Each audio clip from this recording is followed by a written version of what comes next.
E foi assim que eu quase tirei a minha vida por causa do bullying. Bom, essa é uma história que pouquíssimas pessoas sabem. Eu contei isso para pouquíssima gente. Eu nunca quis contar isso para muitas pessoas, mas hoje eu decidi contar isso, trazer isso ao público. Não que seja confortável fazer isso, não vai ser fácil gravar esse vídeo, mas eu acho que vai servir de exemplo e talvez até de alerta para quem tem filhos, né, etc. Então, isso começou na escola, né, como sempre começa. Eu morava em outro estado. Eu lembro que no primeiro dia de aula eu me senti com muito medo, eu era bem pequenininho, fiquei com muito medo, nunca tinha ficado assim longe da minha família e eu me senti totalmente deslocado. Mas até aí não foi nenhum tipo de bullying mesmo, sabe? Diretamente.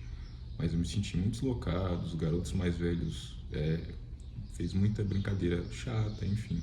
Mas até aí não tinha sido nada, nossa, que coisa absurda. Eu não fiquei muito tempo nessa escola porque a gente acabou mudando de estado. Eu vim morar em Goiás, isso com 7 anos.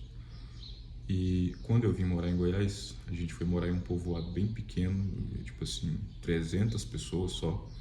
Era realmente um povoadinho minúsculo. E logo no primeiro dia de aula, pegaram no meu pé por causa da minha aparência. Até aí normal, ficavam zoando que eu era muito branco, porque na época eu era muito branquelo, tá aí a foto. Bom, eu acredito que tudo foi piorando muito por eu não saber me defender. Como eu era uma criança mais quietinha, né, e tudo mais, eu tive uma boa criação em questão de valores, princípios, isso não dá para reclamar. Nessa parte a minha criação foi assim excelente, mas faltava diálogo. Por isso que eu disse que esse vídeo pode ser até um alerta para quem é pai. Faltava diálogo. Então, as poucas vezes em que eu reclamei em casa, tipo, olha, isso está acontecendo, eu só ouvia, não dá bola para isso. Mas nessas horas eu vejo o quanto que é importante você pegar a criança, sentar com ela e conversar, falar, olha, o que está acontecendo, por que você acha que isso está acontecendo, como que você reagiu, entende? Então, por eu não saber me defender, essas coisas foram piorando com o tempo. Depois eu mudei de escola e foi onde as coisas começaram a piorar bastante. E como eu disse, como eu era muito quietinho, muito na minha, começavam até a inventar mentiras sobre mim, enfim. Eu não vou citar aqui tudo que aconteceu, porque tem coisas que, sinceramente, eu não me sinto à vontade em falar, tá? Porque são coisas pesadas, bem pesadas, coisas que dão vergonha também, enfim. Mas foi tudo piorando muito e era um bullying pesado e desnecessário, claro, né? E hoje em dia tem gente que fala o seguinte, sei que tem gente que fala isso no tom de brincadeira, mas tipo, às vezes o bullying é necessário. Até certo nível é sim necessário que as crianças dá uma zoadinha na outra ali, porque isso vai ensinar a criança a se defender, né? Dependendo do tipo de brincadeira e dependendo, claro, da criança. E não era só o bullying, era a difamação também, a mentira. Por exemplo, teve uma vez, eu tinha, sei lá, uns 10 anos por aí, uma garota da minha sala veio puxar assunto assim comigo do nada. Ela nunca foi de conversar comigo, ninguém era de conversar comigo. E ela perguntou como é que era a minha vida, como é que era na minha casa, né, coisa do tipo. E eu falei, né, pensei, finalmente alguém, né, querendo ser meu amigo. E aí eu falei, na minha casa era normal, falei que eu morava com a minha avó e com meu tio, como de fato era.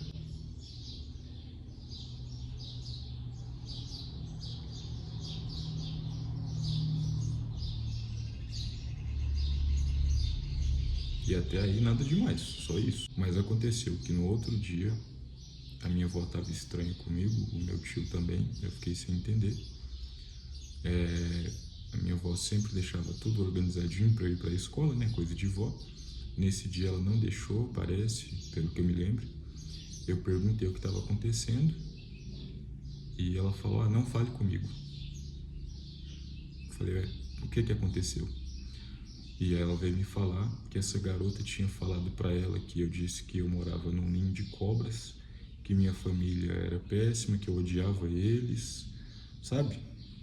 E isso me magoou muito, porque você imagina, você é super apegado ali à sua família, como eu sempre fui, eu era muito apegado a eles, e de repente eles dão ouvidos a uma pessoa que nem conhecem e nem te perguntam se aquilo é verdade ou não.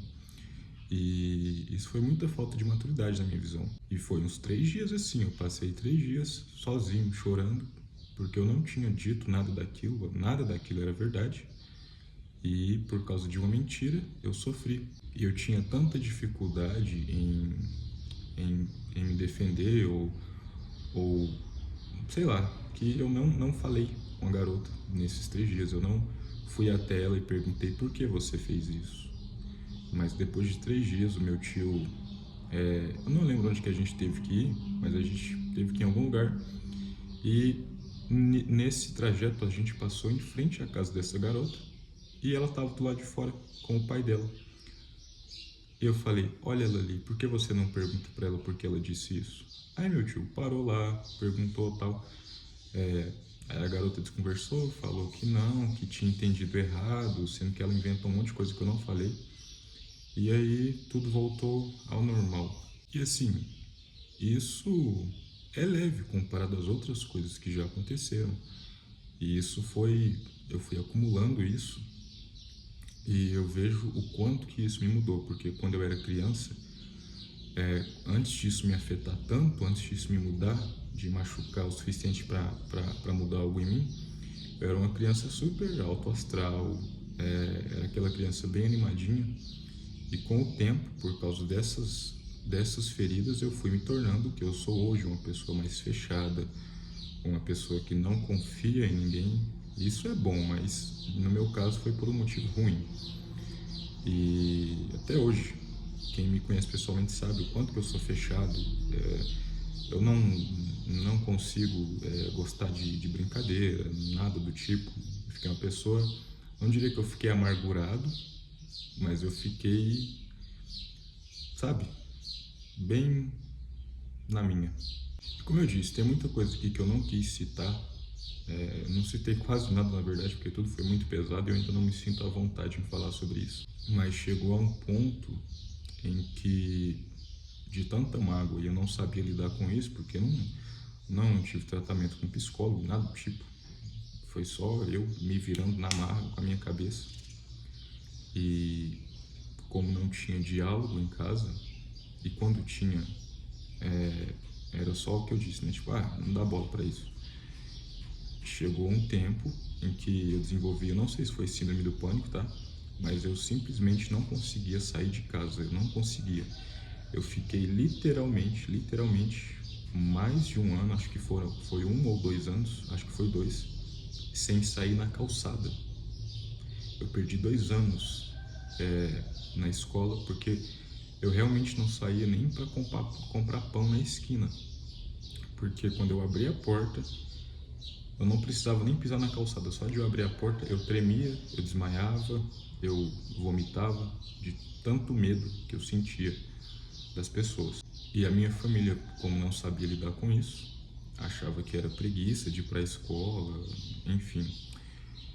E eu me vi totalmente sozinho e perdido, porque eu não conseguia sair de casa. E dentro de casa eu era visto como preguiçoso, porque eu não conseguia sair de casa. E isso se tornou um peso tão grande, que eu tentei tirar a minha vida. Mais de uma vez, inclusive. E nessa época eu tinha 13 para 14 anos por aí, então você imagina. É uma criança, né, praticamente. Não vou nem falar adolescente, porque eu tinha mentalidade muito infantil ainda. E eu lembro até que eu entrei num site, olha como é que a internet antes era terra de ninguém. Eu entrei num site e perguntei como fazer isso de forma rápida, né, e sem dor. E uma das formas que eu li foi... Eu não posso falar as palavras certas, porque senão acho que o vídeo pode ser derrubado. Mas é você pegar uma lâmina, qualquer coisa e... Entendeu? E eu fiz isso. E eu acho que... Eu não sei se eu tive alguma hemorragia, não sei, mas eu perdi muito líquido vermelho que a gente tem. Que eu também não vou falar o nome porque não sei se o vídeo pode ser derrubado. E eu passei mal, parece, fiquei fraco, alguma coisa assim. E a minha mãe entrou no meu quarto e ela viu que o chão estava sujo com esse líquido. E aí que a minha família meio que caiu um pouco, na real. Vou ter que finalizar o vídeo em outro cenário. Mas enfim. Depois desse episódio ficou um clima estranho, mas ainda assim não teve um diálogo, não teve nada do tipo da parte da minha família. Isso não é um ataque a eles, tá, pessoal? Não tô dizendo que eles sejam os vilões da história, mas aconteceu assim, infelizmente. E é isso. Mas eu quero deixar o alerta. Aliás, antes de finalizar o vídeo, eu queria dizer uma coisa. Depois dessa vez, eu ainda tentei mais vezes, tá? Mas eu nunca contei pra ninguém. Então essas tentativas nunca foram uma forma de chamar atenção. Mas para finalizar, eu quero deixar o seguinte alerta e uma mensagem. Para você que passa por isso, provavelmente você é muito jovem. Então, saiba que com o tempo isso vai acabando, tá? Isso não dura para sempre. Então, eu sei que é necessário diálogo. Não dá para eu falar, não liga para isso, como fizeram comigo. Mas tenta cuidar de você, tá bom? Não deixa ninguém te destruir. E o alerta aos pais, tá, pessoal? Conversem com seus filhos, tenham diálogo. Não adianta só você ensinar para o seu filho o que é certo e o que é errado, tá bom? Isso não é suficiente. Bom, o vídeo ficou péssimo. Tive que sair de onde eu estava gravando. Talvez eu fale sobre isso mais, se vocês quiserem. Comenta aí se você quer. Mas é isso.